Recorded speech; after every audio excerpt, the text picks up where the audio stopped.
السلام علیکم ناظرین، کیسے ہیں آپ؟ میں اپنے چینل دارالعلم کی طرف سے ایک بار پھر آپ کی خدمت میں حاضر ہوں۔ ہمارا آج کا ٹاپک ہے شخصی انفرادیت۔ آپ نے دیکھا ہے دنیا میں بہت زیادہ انسان موجود ہیں، بہت بڑی تعداد میں، اور ہر شخص ایک دوسرے سے بہت مختلف ہے۔ اس کی آنکھوں کا رنگ مختلف ہے، قد، جسامت، رنگ، نسل، عادت، اعتبار، رجحان، ہر چیز ان کی ایک دوسرے سے مختلف ہوتی ہے۔ تو اسی طرح بچے بھی ایک دوسرے سے مختلف ہوتے ہیں، منفرد ہوتے ہیں۔ ان کی عادتیں، ان کے رویے، ان کے رجحان، ان کی جسامت، ہر چیز مختلف ہے۔ تو آپ بچے کے انفرادیت کے طور پر اس کی پرورش کریں۔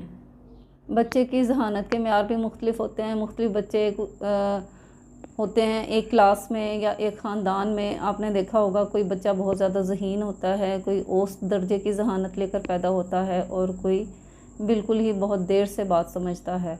تو یہ چیزیں بہت زیادہ کاؤنٹ ہوتی ہیں جب آپ بچے کی پرورش کرتے ہیں۔ بچے کے لحاظ سے، اس کی شخصیت کے لحاظ سے، اس کی انفرادیت کے لحاظ سے آپ اس کی پرورش کریں۔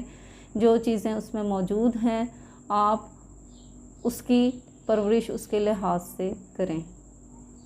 معاشرہ، والدین، اساتذہ، دوست احباب، ملنے جلنے والے، والدین، سب مل کر کوشش کرتے ہیں کہ بچے کو ایک مخصوص سانچے میں ڈھالا جائے، جیسا وہ اس کو دیکھنا چاہتے ہیں فیوچر میں۔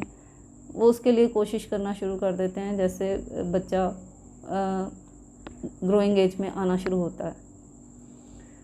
تو یہ بات والدین کو سوچنی چاہیے کہ یہ ایک کوئی فیکٹری نہیں ہے، فیکٹری میڈ چیز نہیں ہے۔ ہر بچہ اللہ کی طرف سے مختلف چیزیں، مختلف صلاحیتیں لے کر دنیا میں آتا ہے، اور ان صلاحیتوں کی وجہ سے وہ اپنی زندگی میں بہت زیادہ ترقی کر سکتا ہے۔ والدین کو چاہیے اور اساتذہ کو چاہیے، یا بڑے بہن بھائی ہیں بچے کے، تو ان کو بھی چاہیے کہ وہ جو بچہ منفرد صلاحیتیں رکھتا ہے اس کو پالش کریں، اس پہ محنت کریں، ان کو بہتر بنائیں، تاکہ بچہ اپنی پریکٹیکل لائف میں کامیاب ہو سکے۔ کسی بھی بچے کو آپ تراش خراش نہیں سکتے، کسی بھی پودے کی طرح کہ اپنی مرضی سے آپ اس کو بنا لیں۔ جیسا اللہ تعالیٰ نے اس کو بنایا ہے وہ ویسا ہی رہے گا، اس میں چینج بہت کم آتا ہے۔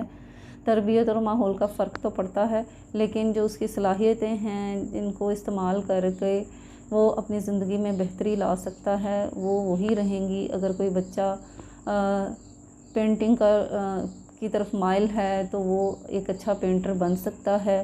اگر کوئی بچہ لکھنے میں بہتر ہے وہ رائٹر بن سکتا ہے۔ کسی کو ڈاکٹر بننے کا شوق ہے، کسی کو ٹیچر بننے کا شوق ہے، کوئی وکیل بننا چاہتا ہے۔ تو سب کا رجحان دیکھنا چاہیے کہ آپ کا بچہ کس رجحان کا مالک ہے، اس کا شوق اور اس کی توجہ کس طرف زیادہ مبذول ہوتی ہے۔ آپ نے اس چیز کا خیال رکھنا ہے اور اس کو اسی طرف لے کر چلنا ہے۔ والدین کو چاہیے کہ بچے کی پرورش جب آپ کرتے ہیں تو اس کی انفرادی خصوصیات کے ساتھ کریں۔ یعنی بچے کی آپ پرورش کر تو رہے ہیں، اس کے ساتھ ساتھ اس کی انفرادی صلاحیتوں کی بھی پرورش کریں۔ وہ بھی اس کے ساتھ ساتھ بڑی ہوں، پالش ہوں، بہتر ہوں، اور اس کے فیوچر کا کوئی اچھا آؤٹ پٹ اس کو دے سکیں، اس کو کامیاب انسان بنا سکیں، اس کو معاشرے کا ایک فعال رکن بنا سکیں۔ اس میں اچھی خصوصیات پیدا کرنا، معاشرے کا ایک اچھا فرد بنانا والدین کی ذمہ داری ہوتی ہے۔ یہ معاشرتی ذمہ داریاں ہیں، لیکن بچے کی جو انفرادی شخصیت ہوتی ہے اس کو ڈیمیج نہ ہونے دیں۔ اس کی بہتری کے لیے کوشش کریں، اس کی خوبیوں کو نکھاریں۔ وہ انفرادی شخصیت کا حامل ہے اور اس کی انفرادیت کو قائم رکھیں، اس کو ڈیمیج کرنے کی کوئی بھی شخص کوشش نہ کر سکے۔ اکثر ایسا ہوتا ہے کہ والدین بچے کو ویسا بنانا چاہتے ہیں، ایک رول ماڈل کے طور پہ وہ اس پہ اتنا پریشر ڈال دیتے ہیں کہ اس کو ایک سانچے میں ڈالنا چاہتے ہیں کہ ایسا میں دیکھنا چاہتا ہوں اور یہ بچے کو ایسا ہی کرنا چاہیے، ایز اٹ از۔ تو یہ کوشش نہ کریں، بچہ جس کام کو اپنے طریقے سے آپ اس کو کام سونپ دیں، اس کو اپنے طریقے سے اگر وہ حل کر لیتا ہے، اس کو کام کو کر لیتا ہے، مکمل کر لیتا ہے، اگر وہ طریقہ زیادہ بہتر ہے، ہو سکتا ہے اس کا طریقہ زیادہ بہتر ہو، آپ بچے کو یہ خود اعتمادی دیں کہ اگر آپ اس پہ کوئی کام چھوڑتے ہیں تو اس کو زیادہ بہتر طریقے سے کر سکتا ہے اور وہ کر بھی لے گا۔ تو اس چیز کو آزمائیں، بچے پہ ذمہ داری ڈالیں، آپ دیکھیں کہ وہ اس کو زیادہ بہتر طریقے سے کر لے گا۔ جب آپ اس کو یہ اعتماد دیں گے تو وہ کر بھی لے گا۔ ہر بچے میں ذہانت کا معیار مختلف ہوتا ہے، ہم ہر بچے کو ایک ہی ترازو میں تولنا شروع کر دیتے ہیں اس کی ذہانت کو، کہ یہ اگر 5 بچوں میں سے یا 4 بچوں میں سے 2 بچے بہت ذہین ہیں اور 2 بچے بالکل پڑھائی کے حوالے سے ڈاؤن ہیں، تو والدین کی کوشش ہوتی ہے کہ وہ ان بچوں کا حوالہ دے کر ان بچوں کو راغب کریں پڑھائی کی طرف۔ تو ایسا نہیں کرنا چاہیے، جو بچہ جتنی کوشش کر سکتا ہے آپ اس میں محنت سے بہتری لے کے آئیں۔ آپ اس کو یہ احساس مت دلائیں کہ تم نے یہ نہیں کیا، تم نے یہ نہیں کیا، تم نے یہ نہیں کیا۔ ہر بچہ اپنے لحاظ سے کام کو کر سکتا ہے، اس کو پریشرائز نہ کریں، اس کی خامیاں تلاش کر کے اس کے سامنے مت اتنی لے کر آئیں، اگر ہیں بھی تو اس کو اپنے طریقے سے اپنی ججمنٹ سے ان کو دور کرنے کی کوشش کریں، نہ کہ آپ ان کو کرٹیسائز کریں۔ کرٹیسزم سے بچے پر بہت برا اثر پڑتا ہے اور وہ آپ سے خائف ہو جاتا ہے۔ جس طرح دھنک میں 7 رنگ ہوتے ہیں اور کسی ایک رنگ کے بغیر دھنک نامکمل رہ جاتی ہے، ویسے ہی کسی بھی شخص میں اگر کوئی کمی رہ گئی ہے تو وہ کبھی پوری نہیں ہو سکتی، وہ نامکمل ہی رہے گی۔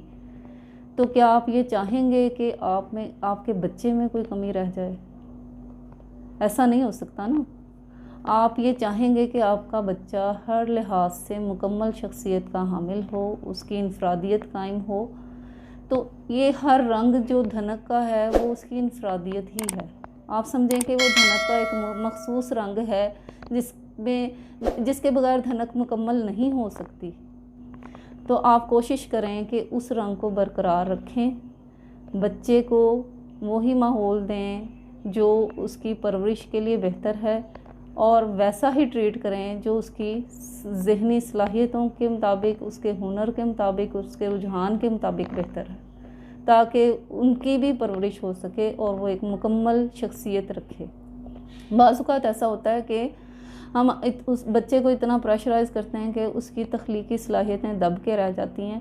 آپ دیکھیں کہ آپ کے بچے میں ایسی کون سی صلاحیت ہے جس کو پالش کیا جا سکتا ہے، جس کی وجہ سے بچہ ایک کامیاب انسان کے طور پر ابھر کے سامنے آ سکتا ہے۔ آپ اس صلاحیت کو پالش کریں، اس کے ہنر پہ محنت کریں اور اس کی تخلیقی صلاحیتوں کو بہتر بنائیں، پالش کریں، اجاگر کریں، تاکہ بچہ ایک مکمل شخصیت کے ساتھ ایک کامیاب انسان کے طور پہ سامنے آئے۔ امید ہے میرا آج کا ٹاپک آپ کو پسند آیا ہوگا۔ اگر آپ کو میری ویڈیو اچھی لگی ہے تو اسے لائک کریں، شیئر کریں اور میرے چینل کو سبسکرائب کریں۔ اگر آپ کے مائنڈ میں کوئی کوسچن آتا ہے تو آپ کمنٹ باکس میں کوسچن کر سکتے ہیں، میں انشاءاللہ اس کا جواب ضرور دوں گی۔ پھر کسی نئی ویڈیو کے ساتھ، کسی نئے موضوع کے ساتھ آپ سے دوبارہ ملاقات ہوگی۔ تب تک کے لیے